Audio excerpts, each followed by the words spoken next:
नमस्कार, आप देख रहे हैं शुभ 24 न्यूज। मैं आपके साथ अजय कुमारी। आज हमारे साथ राजस्थान प्रदेश कांग्रेस कमेटी के सचिव योगेश नागर जी जुड़े हैं। योगेश नागर जी, बहुत बहुत स्वागत है जी। और सबसे पहले आपको सचिव बनने पर बहुत बहुत बधाई। धन्यवाद मैडम।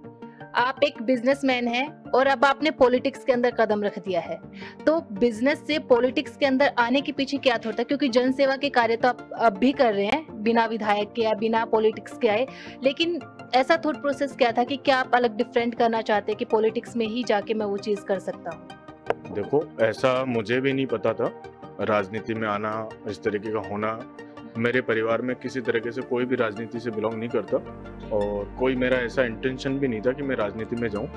और जब मेरा स्कूल जो पास आउट हुआ, तो स्कूल के बाद में जो मैं जिन युवाओं के साथ में मेरा जो फ्रेंड सर्कल था, तो मैं इनसिटी की राजनीति देखी इधर विश्वविद्यालय में। तो यहाँ पे एक एबीवीपी और एक एनएसयूआई जो संगठन होता है हमारे छात्र नेता का, तो उनमें जो यहाँ पे यूनिवर्सिटी के जो इलेक्शन हुआ करते थे, तो उस इलेक्शन को देख करके मैं काफ़ी प्रभावित रहा और उसमें मुझे देखने को भी मिला और बहुत सारी चीज़ें सीखने को मिली कि एक युवा जो संघर्ष कर रहा है रोडों पर, जो विपक्ष का भी वो सारे मुद्दे उठा करके बात कर रहा है, चाहे सरकारें भाजपा की हो चाहे कांग्रेस की हो, और जिन मुद्दों के साथ में आज जो बड़े नेता जो जिस तरीके से विपक्ष की भूमिका निभाते हैं, वैसे ही हमारे छोटे संगठन छात्र नेता वाले जो संगठन होते हैं एनएसयूआई एबीवीपी, वो बहुत अच्छी भूमिका निभाते हैं। तो मैंने देखा और मैंने साथ में काम भी किया उन लोगों के, तो कहीं ना कहीं वो एक जुड़ाव जो लोगों के बीच में रहा, उस जुड़ाव को देखते हुए मेरा राजनीति में आना हुआ और मैं राजनीति में आया और मेरे छात्र नेतागिरी का जो संगठन है एनएसयूआई, उस एनएसयूआई से मैं 2009 में जुड़ा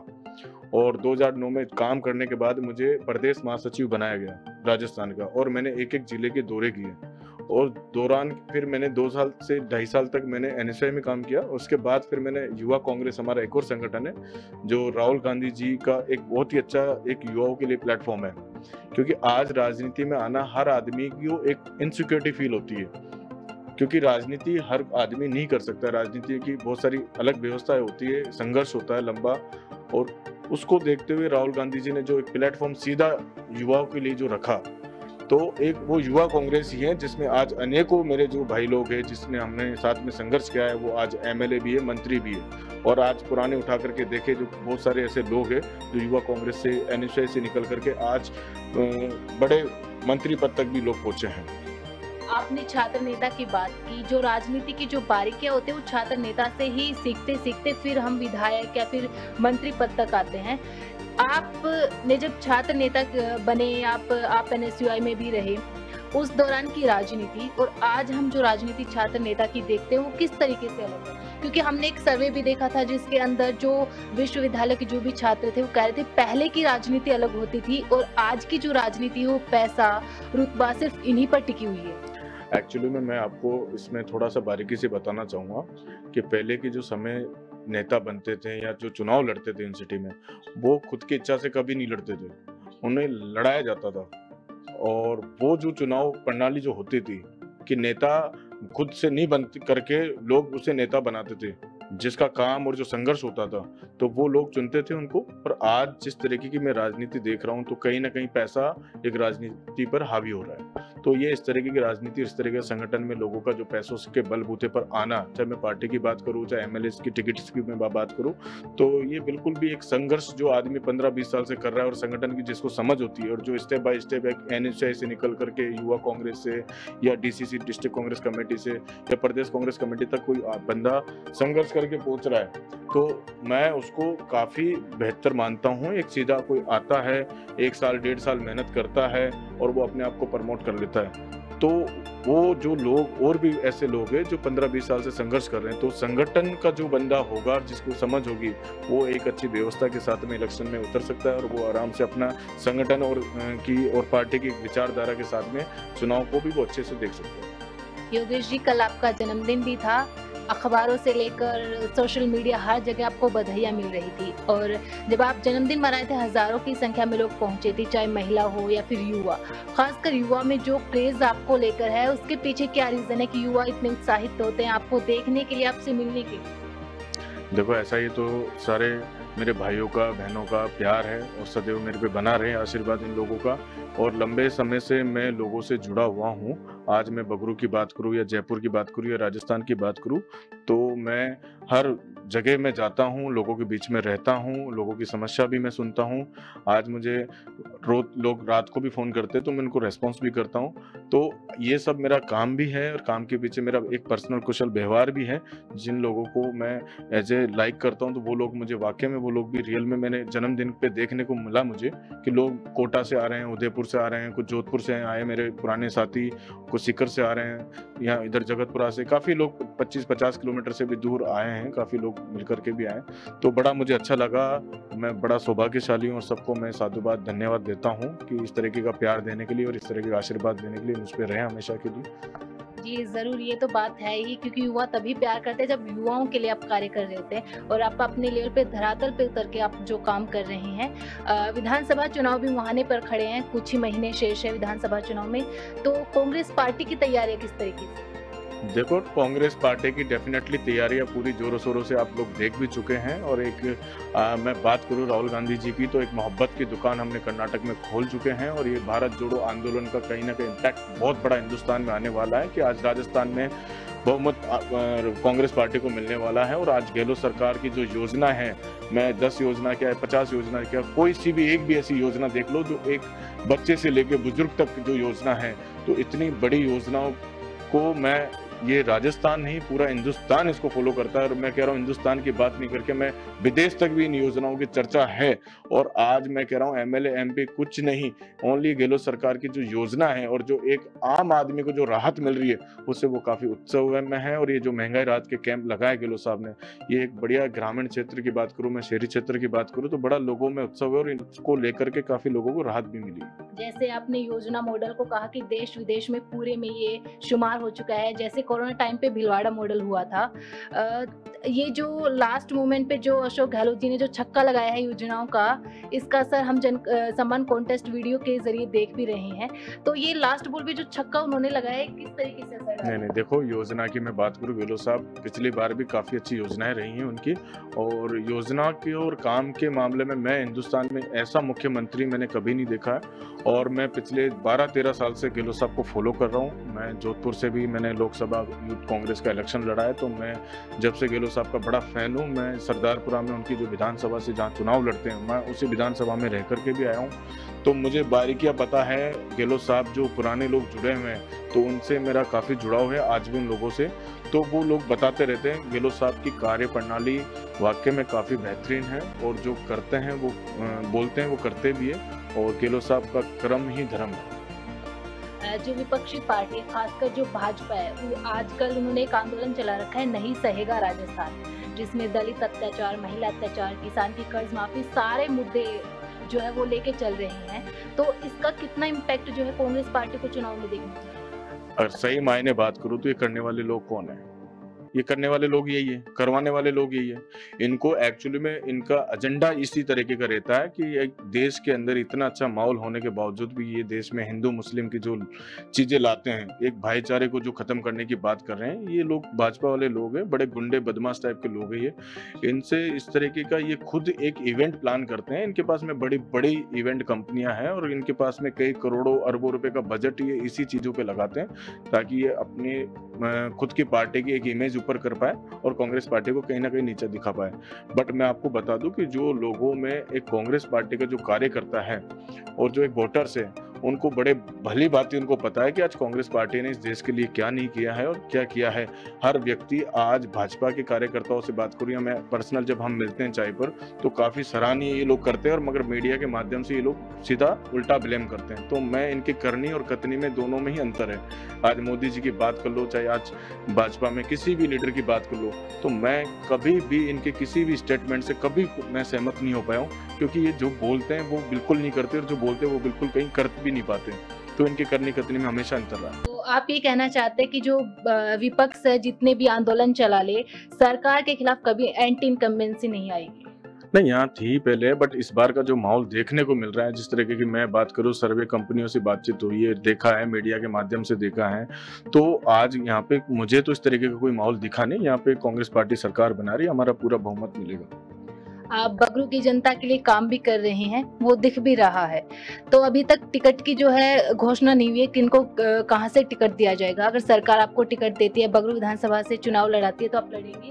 देखो, टिकट की बात ऐसे काफ़ी लोग हैं क्षेत्र में काम करने वाले मेरे अलावा भी, और ये तो पार्टी हाईकमान डिसाइड करेगी, और काम करने वालों को ही टिकट दिया जाना चाहिए, मेरा सीधा सा फंडा है। और आज संग जी इसलिए हमने पूछा क्योंकि यहाँ पर गंगा देवी भी कांग्रेस पार्टी से ही विधायक है। डेफिनेटली गंगा देवी जी दूसरी बार की विधायिका है, और मैं उनसे मिलता भी रहता हूँ, प्रोग्राम में बातचीत भी होती है। और गंगा देवी जी ऐसा नहीं कि संघर्ष कर रही है अपना, और किया भी है उन्होंने, बट कहीं ना कहीं जो एक बगरू विधानसभा की मैं बात करूँ तो एक जो डेवलपमेंट जो बगरू विधानसभा में होना चाहिए, जो आज मैं भौगोलिक क्षेत्र से मैं इस बगरू विधानसभा को देखते हैं अपन, तो एक राजधानी की विधानसभा है जयपुर की, तो कोई छोटी विधानसभा नहीं, इतनी बड़े क्षेत्र में और इतनी अच्छी विधानसभा है कि यहाँ पर 3,35,841 तो वोटर्स है, जो जयपुर की सबसे बड़ी विधानसभा में इसको मानता हूँ। और आज यहाँ पे 4 से 5 बड़े इंडस्ट्री एरिया है, और जो डेवलपमेंट की बात करूँ तो यहाँ पे बहुत स्कोप है डेवलपमेंट के लिए, और एक बहुत सारे युवा यहाँ पे मैं देखूँ तो युवाओं की बात करूँ तो यहाँ पे करीबन 70% युवा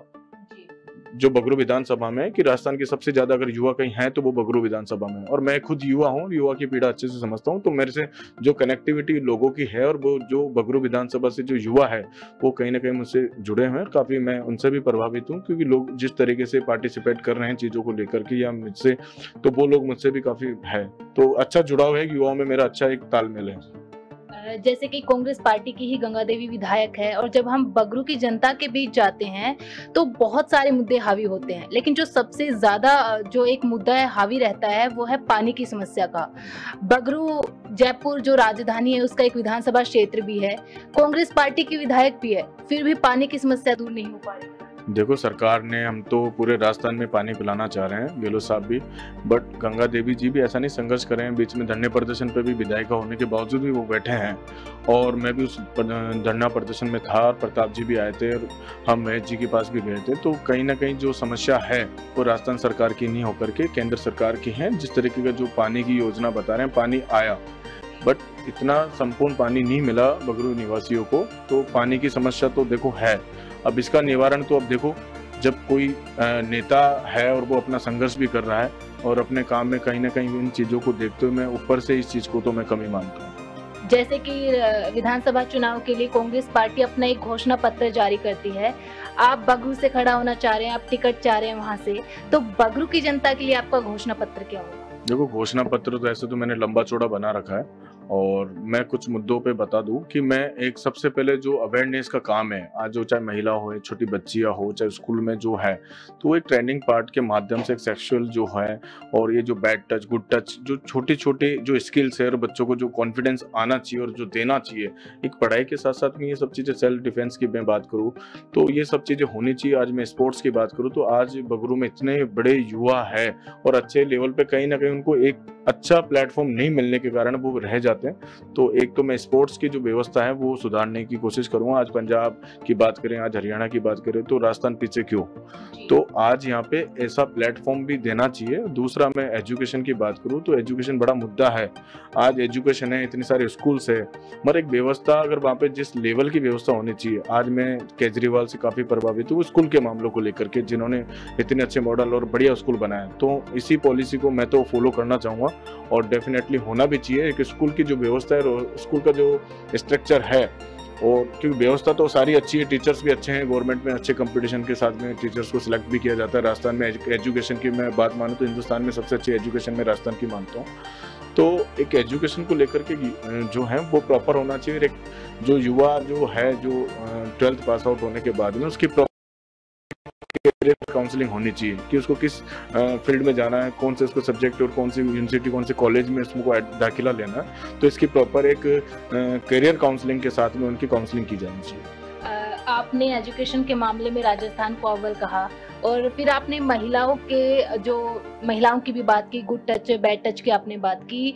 और राजस्थान का आजकल जो हम माहौल देख रहे हैं, चाहे खाजूवाला ले लीजिए, आप हिंडोन सिटी का नादौती ले लीजिए, या फिर फिर आप 2 दिन पहले जोधपुर का JVNU ले लीजिए, तो जो महिलाओं पर अत्याचार बढ़ रहे हैं, हम आपके बगरू जो क्षेत्र है वहाँ की बात करेंगे। ऐसे जो मामले आप देखते हैं तो आपके मन में क्या था कि महिलाओं की सुरक्षा के लिए किस तरीके से कार्य होने चाहिए, क्या कार्य करने चाहिए कि महिलाएं अपने आप को सुरक्षित फील करें? देखो, जिस टेक्नोलॉजी का आज सब जगह यूज़ किया जा रहा है, तो सबसे पहले तो मैं कह रहा हूँ ऐसी जगह कॉमन प्लेस पे या पार्क है, हॉस्पिटल है या बड़े रोड हैं या ऐसी सुनसान जगह हैं, वहाँ पे हिडन कैमरों का भी एक ऐसी व्यवस्था होनी चाहिए। दूसरा, एक पुलिस की जो गश्त है और पुलिस की जो व्यवस्था है वो प्रॉपर होनी चाहिए। लोगों में एक डर होना चाहिए गलत करने से पहले। अब जो गलत जो करता है वो व्यक्ति विशेष होता है, कोई किसी पार्टी और किसी उस पे नहीं आता वो, और उसको कड़ी से कड़ी उस पर कार्रवाई की जाए। और दूसरा, अवेयरनेस की बात करें तो महिलाओं को कहीं ना कहीं सेल्फ डिफेंस और ऐसी इस तरीके की ट्रेनिंग की व्यवस्था करनी चाहिए कि उनको कहीं डरना नहीं चाहिए और वो फ्रंट में आकर के चार जगह या अपनी बात को रखे। और घर पे क्या होता है, कई बार ऐसा हो जाता है एपिसोड, वो घर पे भी नहीं बता पाती या किसी अपने फ्रेंड्स को भी नहीं बता पाती, वो सह लेती है उस चीज़ को। तो सहना नहीं चाहिए, उनको आवाज़ उठानी चाहिए, उनकी आवाज़ बुलंद करेंगे। जी। हम लोकसभा चुनाव को लेकर तो देख रहे हैं कि वहाँ पर कवायद चल रही विपक्षी एकता को लेकर। जैसे आपने कहा राहुल गांधी जी की भारत जोड़ो यात्रा, तो अब हम लोकसभा चुनाव को लेकर देख रहे हैं कि विपक्ष जोड़ो यात्रा एक तरह से चल चुकी है। तो कांग्रेस में भी कुछ ऐसा ही देखने को मिलेगा विधानसभा चुनाव को लेकर?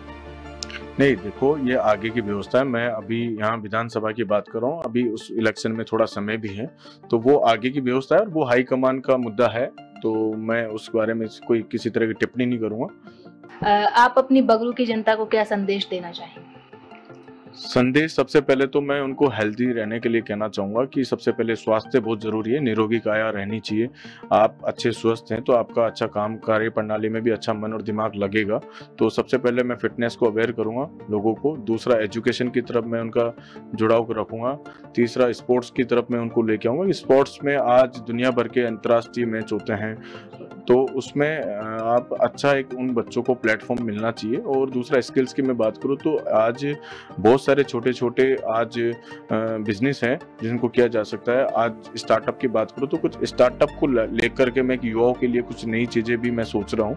तो डेफिनेटली मैं 100% युवाओं को कुछ इस तरीके के संदेश देना चाहूँगा। तो ये थे हमारे साथ राजस्थान प्रदेश कांग्रेस कमेटी के योगेश नागर जी, जिन्होंने बताया कि अगर वो बगरू से चुनाव लड़ते हैं, जीतते हैं, विधायक बनते हैं तो किस तरीके से वो महिलाओं की सुरक्षा के लिए कार्य करेंगे, स्पोर्ट्स के लिए काम करेंगे, एजुकेशन के फील्ड में काम करेंगे। तो उनसे ये थी विधानसभा चुनाव को लेकर चर्चा। कैमरामैन राजकुमार के साथ मैं अजय कुमारी।